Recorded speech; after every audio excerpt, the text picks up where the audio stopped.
Kemudian salawat dan salam atas junjungan kita Nabi besar Muhammad sallallahu alaihi wasallam dan seluruh keluarga, para sahabat, zuriyat dan pengikut beliau sampai hari kiamat nanti.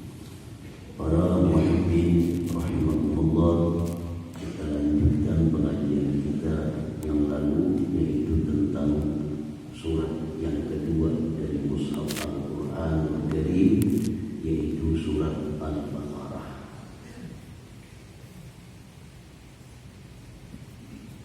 Al-Baqarah artinya seekor sapi betina. Seekor sapi betina.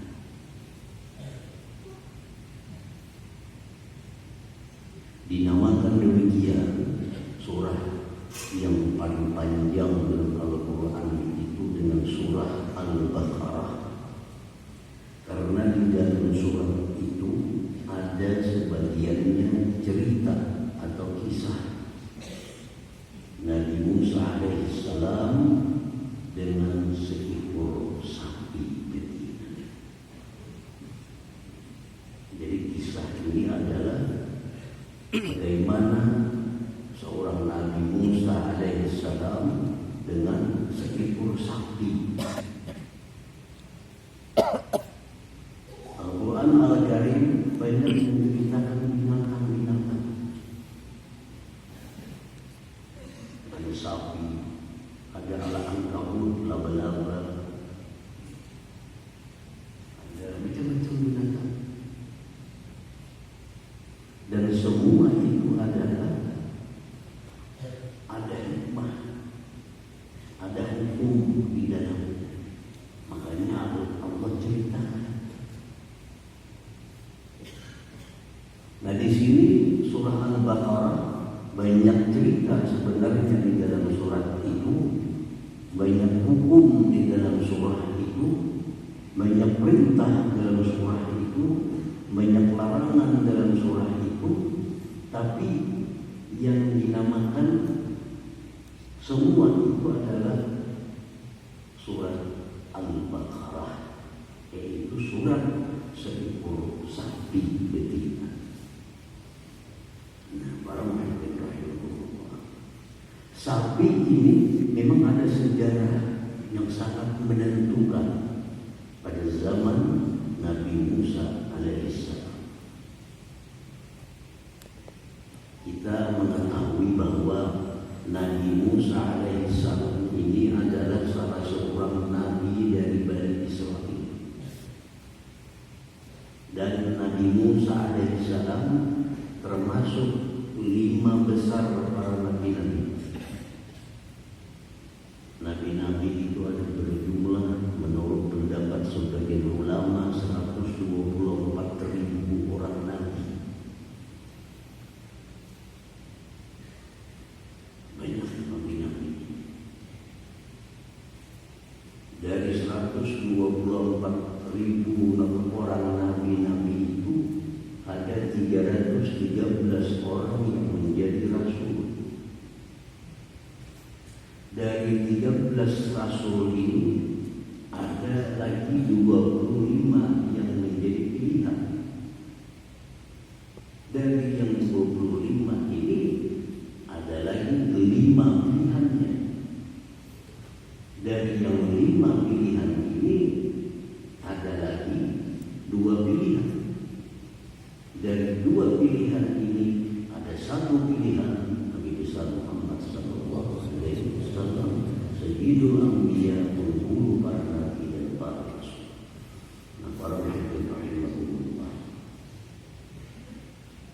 ini nabi yang disebut dengan nabi ulul azmi ini mesti diketahui oleh setiap orang muslim. Ada 5 nabi rasul yang disebut dengan ulul azmi, artinya orang-orang yang sangat utama. Siapa yang 5 itu? 1 Nabi Nuh, yang paling tua.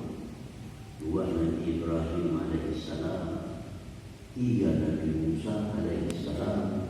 Yang keempat Nabi Isa alaihissalam. Yang kelima Nabi Musa Muhammad Ini 5 nabi disebut dengan ulul azm. Ulul azmi. Ini mesti diketahui oleh kita semua. Karena yang disebut dengan nabi-nabi yang nanti di akhirat kita mintai syafaatnya, walaupun kita tidak memperoleh syafaat selain dari nabi kita satu-satu. Jadi ada di sini kisah Nabi Musa, ada kisah seekor sapi betina. Nabi Musa alaihissalam merupakan buyut dari buyutnya Nabi Ibrahim. Apalagi anak dari cucu kita. Apalagi anak dari cucu kita, buyut kita. Anak dari cucu, buyutnya. Kalau Nabi Musa itu buyut dari buyut Nabi Ibrahim. Menurut sebagian ahli sejarah bahwa Nabi Isa alaihissalam anak oleh Imran anak oleh Yashar.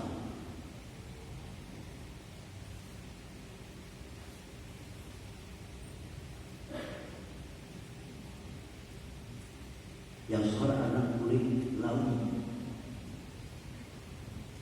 anak oleh Yakub anak oleh Ishak anak oleh Ibrahim alaihissalam. Jadi mereka buyut dari buyutnya Nabi Ibrahim alaihissalam. Ini Nabi Musa alaihissalam, keturunan Nabi Ibrahim dari istri beliau yang bernama Sarah. Kalau Nabi kita adalah keturunan Nabi Ibrahim dari istri beliau yang bernama Hajar. Dari Hajar ini lahirlah bangsa Arab. Dari Sarah lahirlah di situ Islam. Sebenarnya Arab Palestina dulu berbagi, dulu bercampur dulu berbagi, bawahnya baik mama Arab dari mama Hajar, Israel dari mama Sarah. Siapa yang buat Arab? Hajar dulu lahirlah Nabi Ismail. Dari Ismail ini keluar bangsa Arab.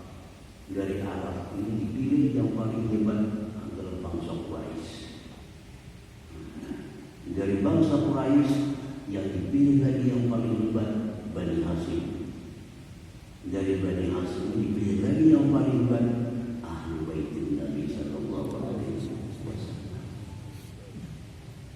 Nabi Musa alaihissalam dikisahkan dalam surat Baqarah ini dengan seekor sapi. Apa hubungannya Nabi Musa dengan sapi betina, dengan Baqarah ini?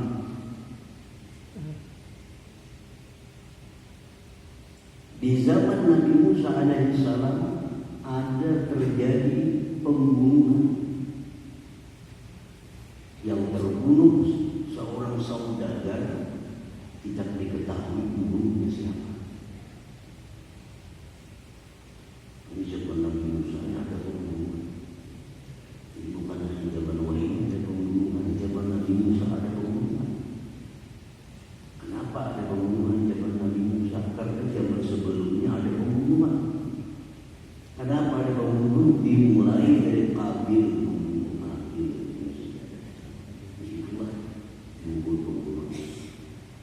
Jangan Habil dari membunuh Habil sampai hari kiamat banyak pembunuhan. Karena ada pembunuhan dari awal si Qabil membunuh Habil, terus sampai hari kiamat ada yang terjadi pembunuhan.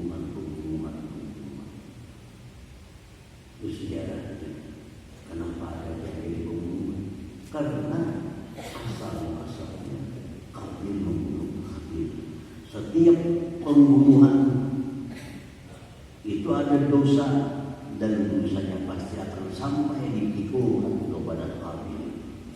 Kenapa sebabnya? Karena Qabil lah orang yang mulai mengajari pembunuhan. Ini dosa warisan. Dosa. Kita berlindung kepada Allah daripada mewarisi dosa. Kita mewariskan pahala. Kita mati mewaris pahala. Ada kiriman, apa? Ilmu yang bermanfaat.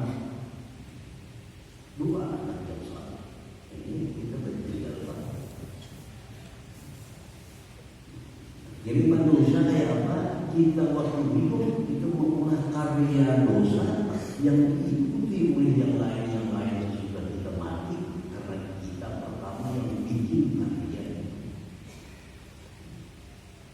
Nah, pembunuhan ini ulah disebabkan sampai hari kiamat ada pembunuhan itu Qabil di menanggung dosa.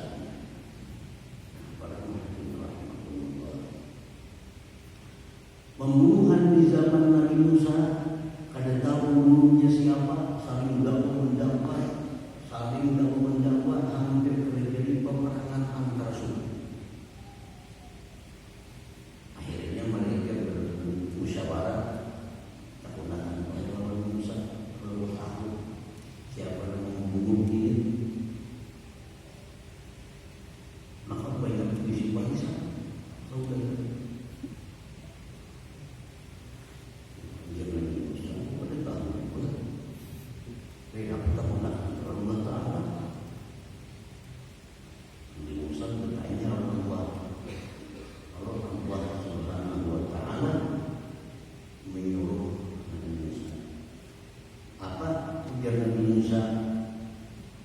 menyampaikan apa yang disampaikan oleh Allah.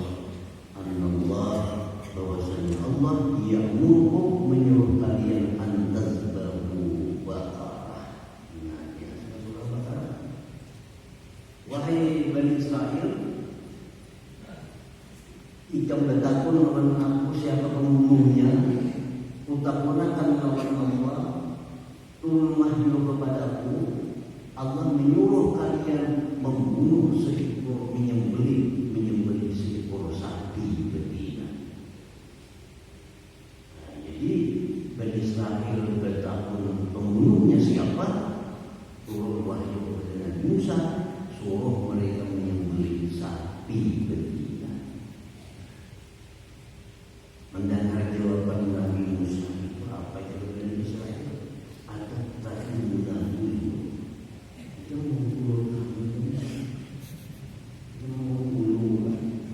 Kami bertakun membunuh siapa? Kita menjawab sumber sapi. Apa hubungan sapi membunuh?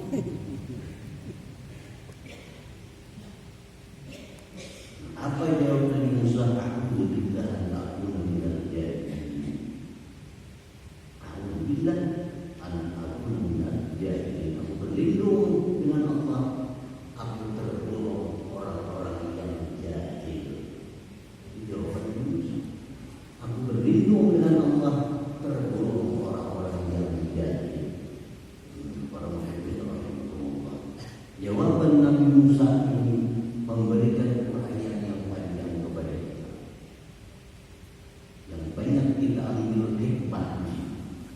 Apa jawaban Musa? Aku berlindung dengan Allah, bahwasanya aku tergolong orang-orang yang jahil.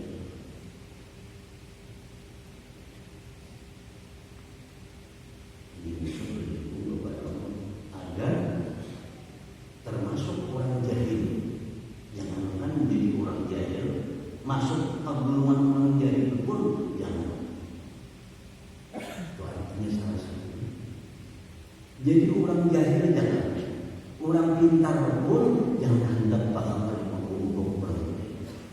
Alhamdulillah dan alhamdulillah jahil.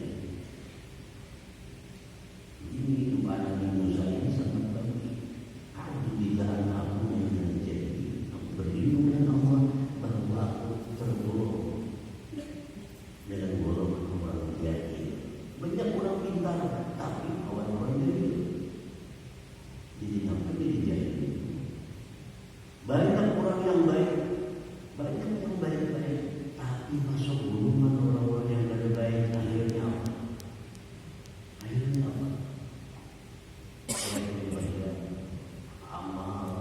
beribadah jujur, masuk ke golongan menghubungi orang, dia menghubungi orang lain. Jangan masuk golongan menghubungi orang, walaupun tidak. Nah ini Quran Musa. Aku tidak bilang dia berlindung kepada Allah, masuk golongan orang-orang yang menjadi. Dan orang yang ini diajarkan oleh Nabi kita. Kalau kita ada berangkat meninggalkan rumah, kita disuruh membaca doa Bismillah, tawakkaltu 'ala Allah, wa la haula wa la quwwata illa billah. Allahumma inni a'udzu bika. Allahumma inni a'udzu bika an adilla aw udall aw azilla aw uzalla aw azlima aw ulma aw ajhala aw yujhala alayya. Nah ini doa kita meninggalkan rumah untuk berangkat ke buku, ke pasar, berangkat ke mana misalnya, sampai jam pagi. Ya soal Bismillah, tawakkaltu 'ala Allah, wa la haula wa la quwwata illa billah. Allahumma inni a'udzu bika. Allahumma inni a'udzu bika an adilla aw azilla aw uzalla aw azlima aw uzlama aw ajhala aw yujhala alayya. Artinya Bismillah, dengan nama Allah, tawakkaltu 'ala Allah, aku serahkan semua kepada Allah. La haula wa la quwwata illa billah. Tidak ada daya upaya kecuali dengan Allah. Allahumma inni a'udzu bika, aku berlindung dengan Engkau. Aku berlindung dengan adilla aw udall, bahwa aku sesat. Aku berlindung kepada bahwa aku sesat. Apa sesat kemana-mana? Pas boleh dari sini. Kenapa masalah? Dia bilang dia orang pemainan umat habis lah. Sesat dia. Nah, Allahumma inni a'udzu bika, berlindung kepada Allah an adilla, bahwa aku tersesat, au udalla, atau aku disesatkan orang. Disesatkan orang. Kemana pasar itu juga sesatkan orang pas kemana? Au azilla au uzalla. Aku berlindung kepada Allah daripada aku tergelincir atau digelincirkan orang, bahwa aku celaka atau dicelakakan orang. Berlindung celaka, berlindung kesesat. Au azlima au udall, aku berlindung bahwa aku menzalimi orang atau aku dizalimi orang.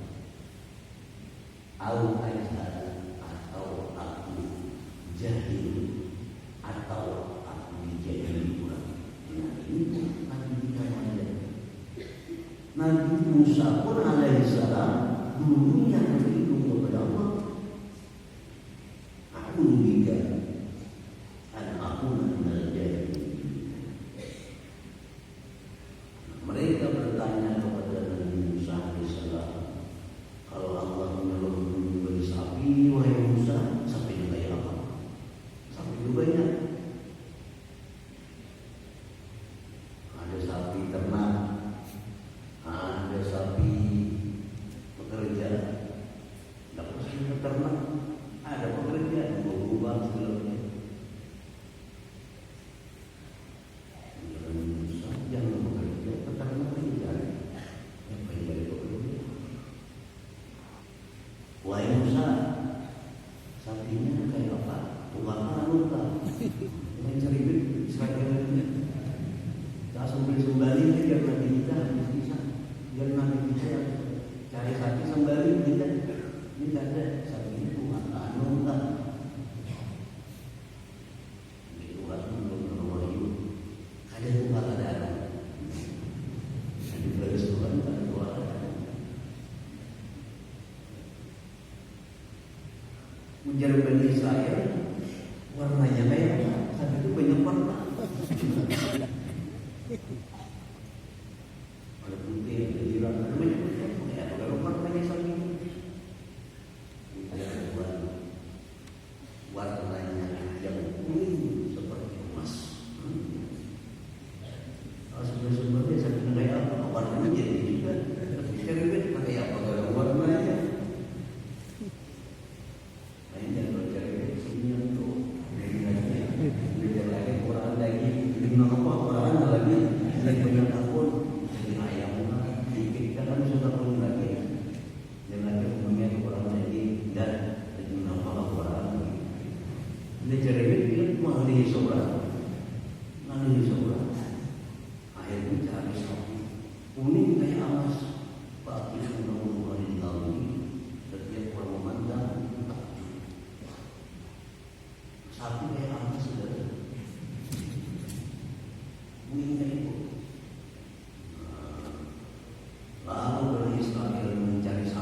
kuning seperti emas.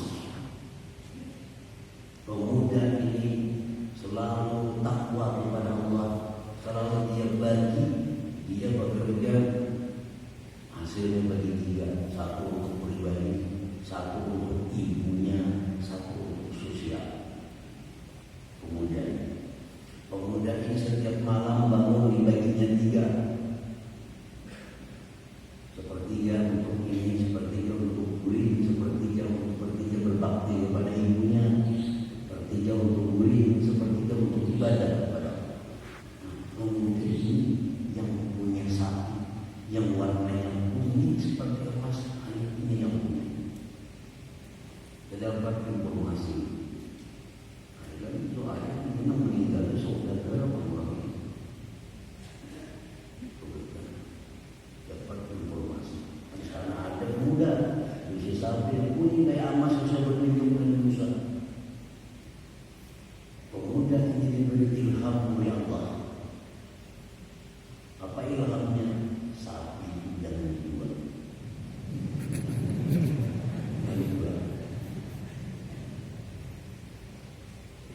Bisa dijual kalau pun menukari sepenuh kulitnya itu dengan emas murni.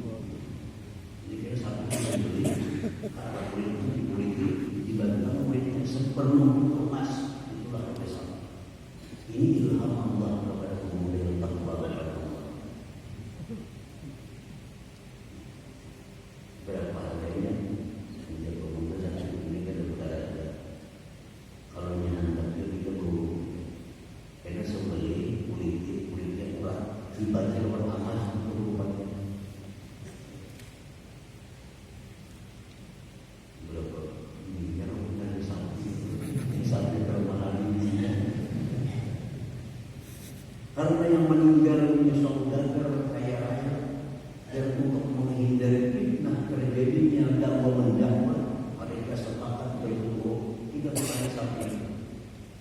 Kemarinlah sapi itu disembeli, sapi dikuliti dengan penuh emas, berikan ke pemuda yang takwa kepada Allah. Nah ini takwa. Biar para ahli tafsir bahwa yang takdiran dari adalah masyarakat. Siapa takwa kepada Allah pasti ada jalan keluar. Hukum jadi kayu hari-hari sekalinya ujung-ujungnya pas dapat emas sebenarnya.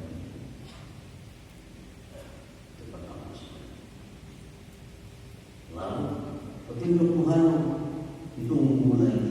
Sapi sudah ditukar, sapi sudah disembeli. Itu dia baik.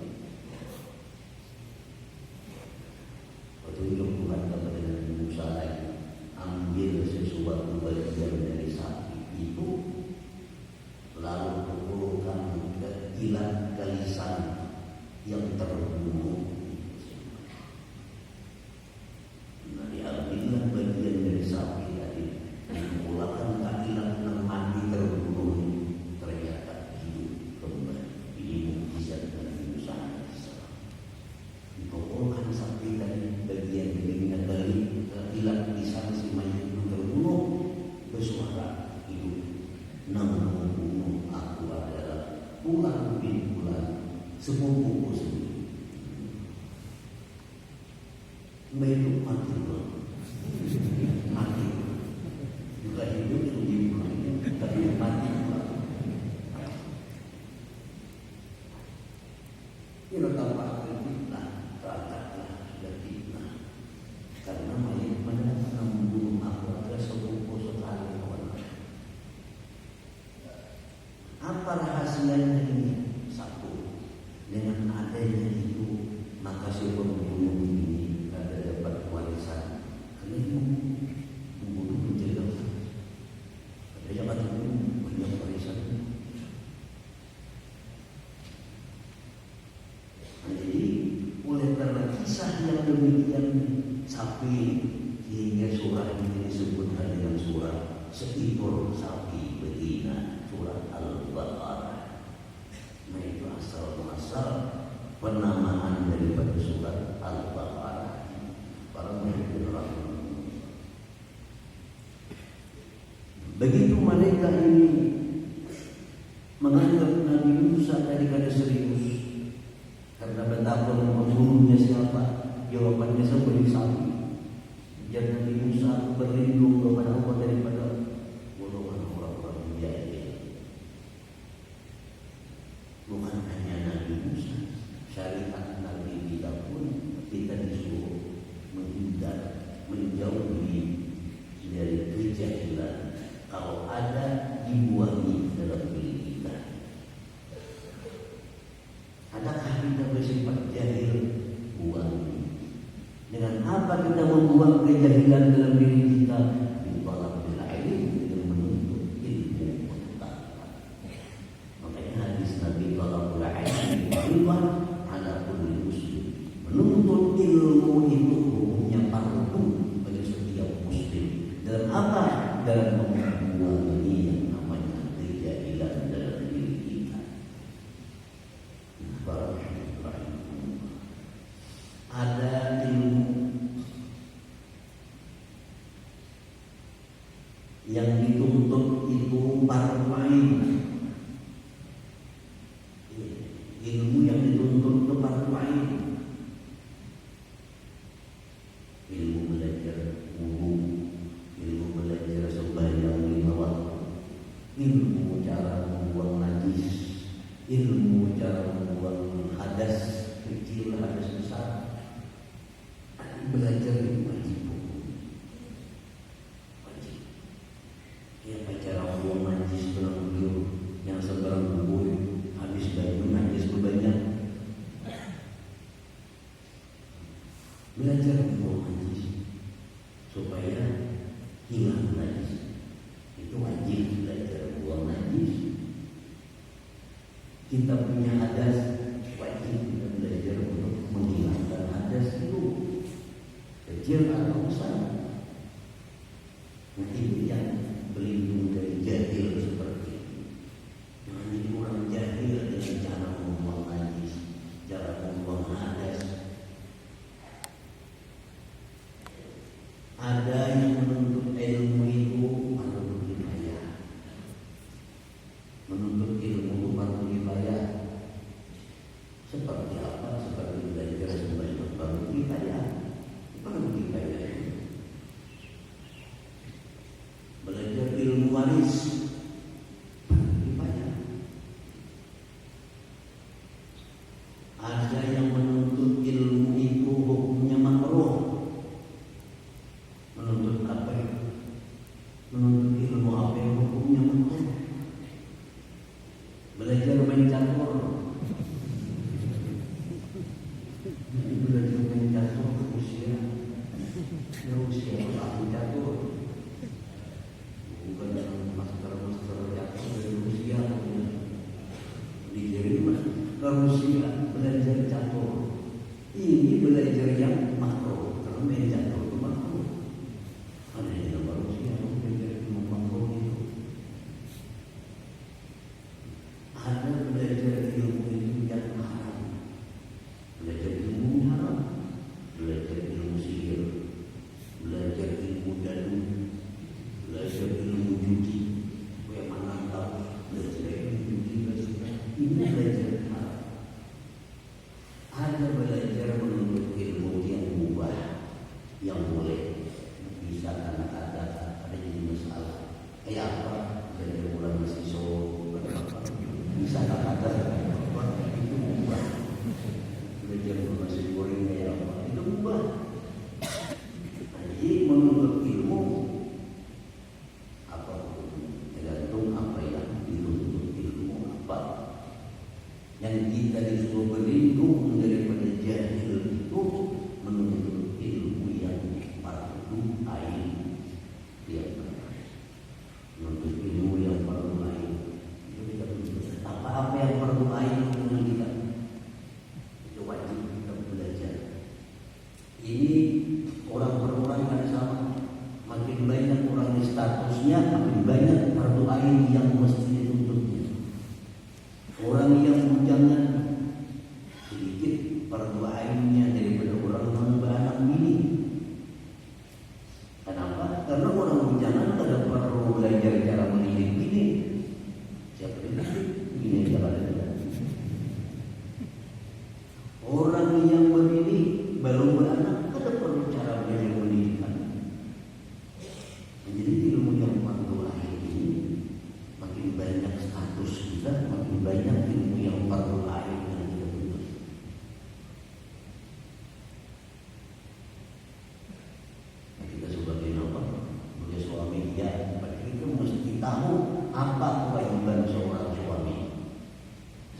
si anak, apa kewajiban kita terhadap anak-anak kita? Bertambah.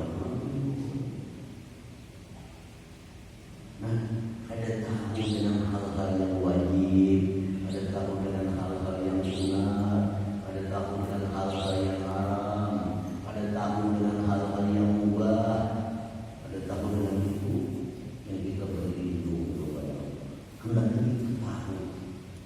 Kita tahu yang wajib untuk dilaksanakan. Kita tahu yang haram untuk dijauhi. Siapa yang kada tahu, ya pasti akan jatuh pada yang haram. Kita belajar ilmu-ilmu yang haram supaya apa? Supaya jatuh ke situ. Kita belajar ilmu-ilmu yang wajib untuk kita kerjakan. Nah, inilah yang dimaksud Nabi Musa. Aku billahi aku minal jahilin. Aku berlindung dengan Allah bahwa aku tergolong orang-orang yang jahil. Nah, para murid rahimahullah, jangan pada tahu berapa rukun sembahyang. Jangan pada tahu berapa syarat-syarat wajib sembahyang. Jangan pada tahu berapa pembatal sembahyang. Yang berusaha jangan pada tahu berapa rukun berjual beli. Apa-apa jual beli yang dibolehkan dalam agama, apa-apa jual beli yang dilarang dalam agama. Yang berkebun, belajarlah apa-apa yang boleh dikebunkan. Oh, ini boleh dikebun, ini boleh berkebun, berkebun yang ada boleh. Berkebun apa ada boleh contohnya, berkebun ganja. Sudah umumnya tak akan bisnis.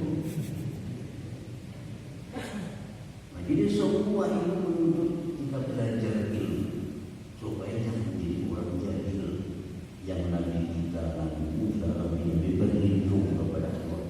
Aku minal jahilin, bahwa aku tergolong orang-orang yang jahil. Para muhibin rahmatullah. Jadi itulah kisah asal-muasal kenapa Nabi kita sallallahu alaihi wasallam menyebut surah ini dengan surah Al-Baqarah. Karena di situ ada sejarah, ada kisah tentang Nabi Musa alaihissalam dengan seekor sapi betina. Surah Baqarah. Yang kita sudah tahu fadilah di surah Baqarah. Pada kesempatan kita yang lalu. Surat Al-Baqarah, surat yang terpanjang dalam Al-Quran. Karena mempunyai ayat 287 ayat. Panjang benar. Ini surat Al-Baqarah yang 30 ayat. Ini 287 ayat. Banyak di situ. Di situ ada 1000 perintah. Di situ ada 1000 larangan Allah.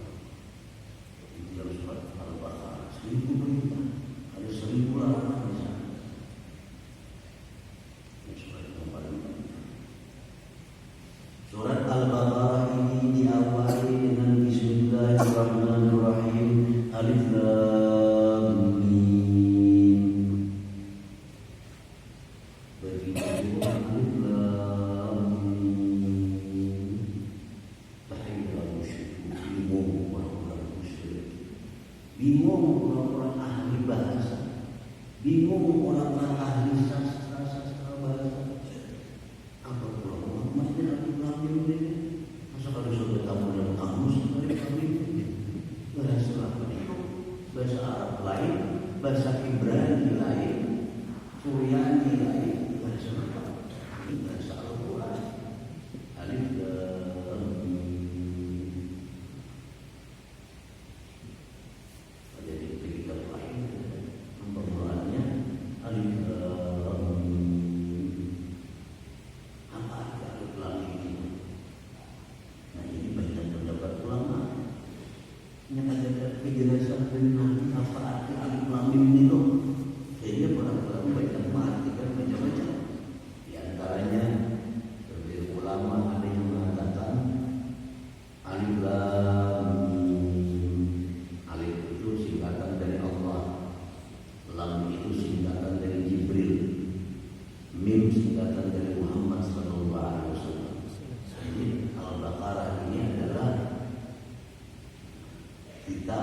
dari Muhammad SAW, Muhammad dari Jibril, Jibril dari Allah.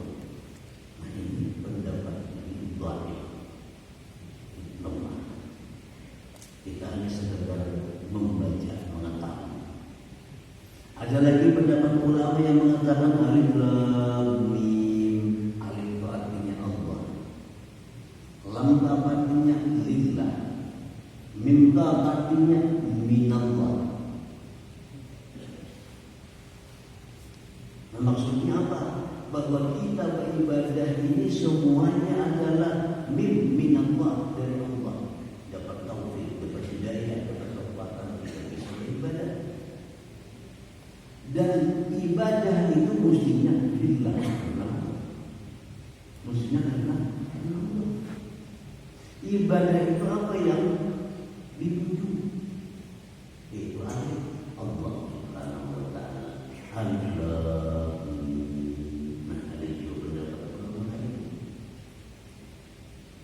Tapi ada pendapat yang paling kuat, yang paling sahih, alif lam